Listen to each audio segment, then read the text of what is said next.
Hello, this is Gerald Jan van Was. In the previous video I explained how not can lead to next realization.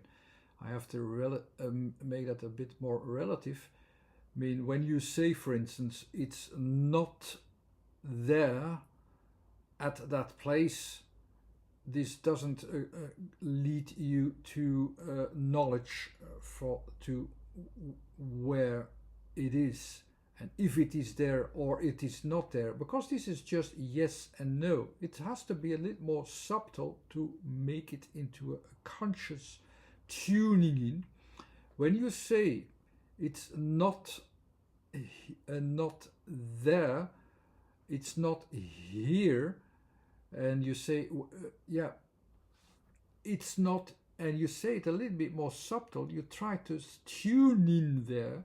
You will say not just like it's not there, but it's not there now.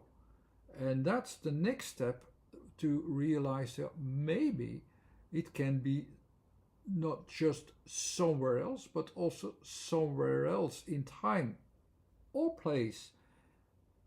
The realization of the not has to have this kind of subtle thing that you'd start to tune in. The tuning in into the higher dimensions than 3 are actually that kind of tuning in, because it is used as delays. So it's not there now means it's there somewhere else at some other time with certain conditions. Can these conditions be met? That's something you have to tune in for.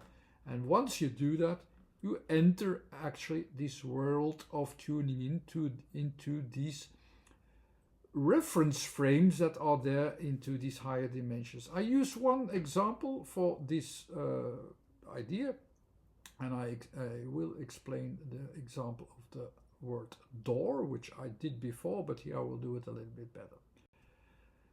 So I started from three dimensions where I try to pinpoint what something is and where something is and so on, how it looks like. All these kind of things are described in ATK ULBCMX. But if something, even the slightest, is not sure, so it has to tune in also after a while, after the not. Because if it just leaves the knot, it can continue to break apart and will not be there and will stay not always. No, you have to tune in there. If it's not there now, you're sure it's not there now, maybe it's there later, you have to tune in to that delay function. The functions in space were very simple. They were split horizontal, vertical, diagonal, into the center, into the volume, at the edges. But this extra dimension is then space or room for it. If there is a potential, so first the tuning in needs to have a potential. Is there a potential that it could have been there?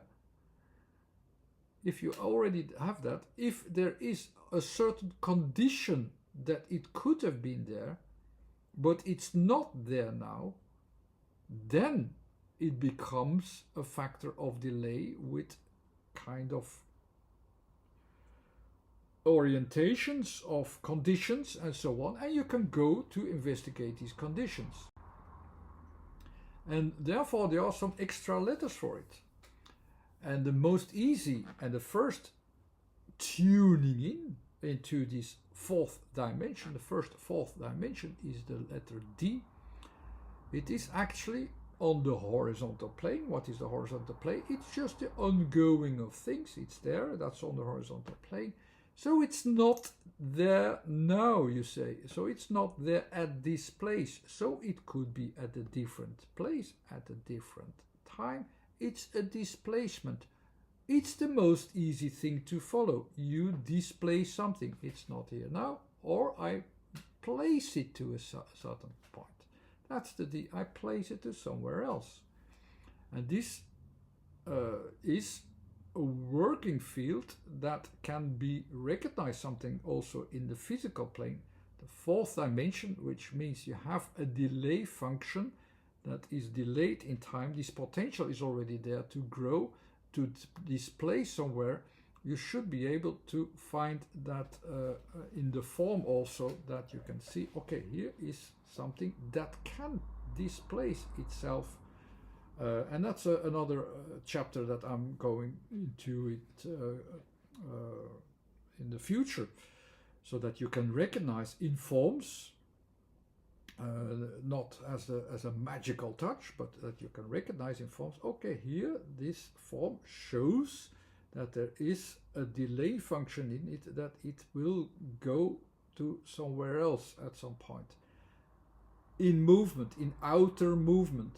The same thing also happens in the inner structure. The inner structure can also show at certain points that there is that it seems as if it waits at something in there will pop out, or will come out, or will be born inside it, or will grow inside it. That will be in the content with the N, in the content, in the momental contents, in the frequencies that it needs for it. That cannot be understood from linear time. If it's simply somewhere else, you have the horizontal plane, the linear time, you can follow it, okay, but it's there a little bit further and so on. The frequencies, when something will pop up, when something will grow in it, that cannot be understood from linear time, but you can understand the concept that there is a momentum, there are moments that something can pop out, that there are moments that it follows certain frequencies to be ready for spring, to be ready for winter, hibernation, or whatever it is. These moments, they can also be calculated, but they are a calculation in a two-dimensional plane in time. And so it's not that difficult to understand why you need two dimensions for it.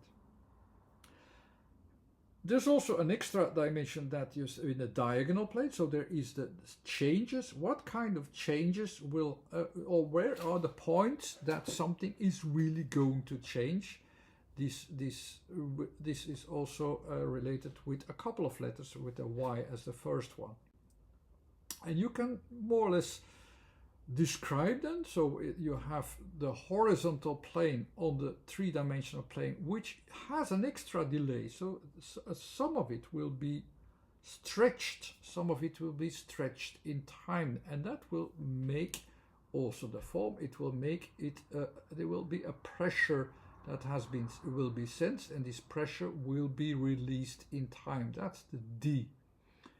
N is on the vertical plane, so it is about frequencies and so on, and this pressure can be felt inside. This pressure that a content can fill in will happen and will appear at that point.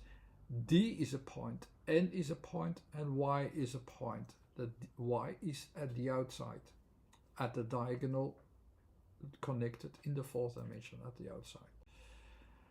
And they can be recognized, as I said, also at the outside frames that pushes, the pushed frames. I will hope to find some examples for that. There you can predict already that there will be outer conditions where the object waits for. The same thing with the N. You can see inwardly it waits for inner conditions to change. In the cracks or whatever, the inner conditions change. So there are some examples. The next level will be not just one dimension of delay, but two dimensions of delay, or the letter O. That's the in the frame. You can read it. So that's the first dimension. That's the second. O is the second one. E is the next one for N, and the Y is the next one for the after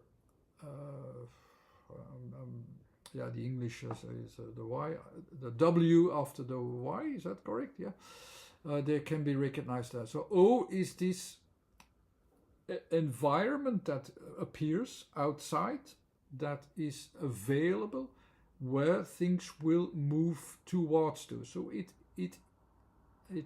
is this environment, it is, which is also into the delay factor or of where the physical objects are not immediately seen now, but they have at their time at the outside, at the borders, at the in this frame of environment.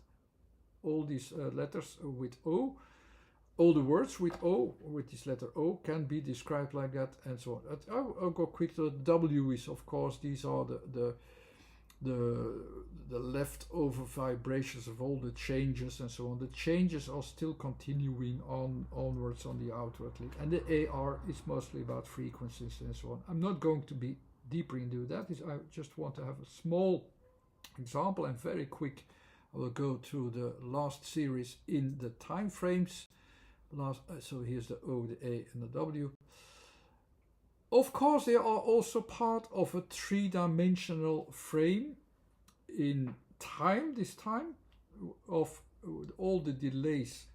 In a way, it's an extra three-dimensional space in time. You can say that as that. And the last couple of letters, they just finalize it, that you work in this full field and remain within that field with the G, the F, and the P, which basically is the end results of all the changes in the time frame that you have in a full perspective. The F is also all the frequencies, all the variations within the time frame that you can focus upon and can realize where it is. Just like in space, you can see where it is in time and so on. One example, the word door. So the D is this delay from space. Is the delay which stretches also the form. It stretches the form into an extra environment. This extra environment with O is even emphasized and goes larger. With the double O, of course, it will increase itself onto the horizontal plane, because what it is in these two dimensions that you need to see where it is. Until here it is abstract, but you will immediately see how it will work for door. Because the last letter we also need a frame. The last letter R is from the last category. It works from the outer frame and it connects from the outer frame with the help of the outer frame. It connects all the letters in between. So basically it will do that. So I have this frame, I have the double O, and I have this pressure forward. This pressure forward, the D. I have this frame which will help me to make connections, and from here I will make the connections. It's always with this it's always in a bow, because it gradually is. It's always, the R is always in this kind of bow. So gradually you have this pressing in the middle, and something presses open with O into the environment. And this whole connecting movement in R, because it's a movement in context which is potential movement, because it doesn't have to move, the door can remain closed.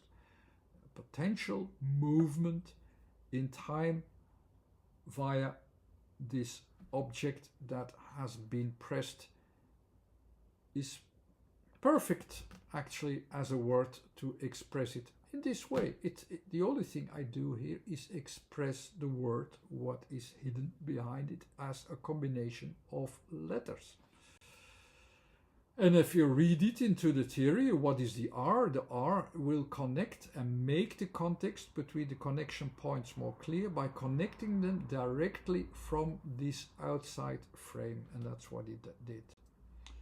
So I hope this fourth and higher dimensions in time were already a little bit more clear and imaginable. So it's not that it's that kind of science fiction that you need for it to understand what is going on. And I hope this frame with door helped a little bit as well. to realize what you need for it to make the frame of every word in time and space. Okay, I hope you enjoyed. Thanks for watching. Bye.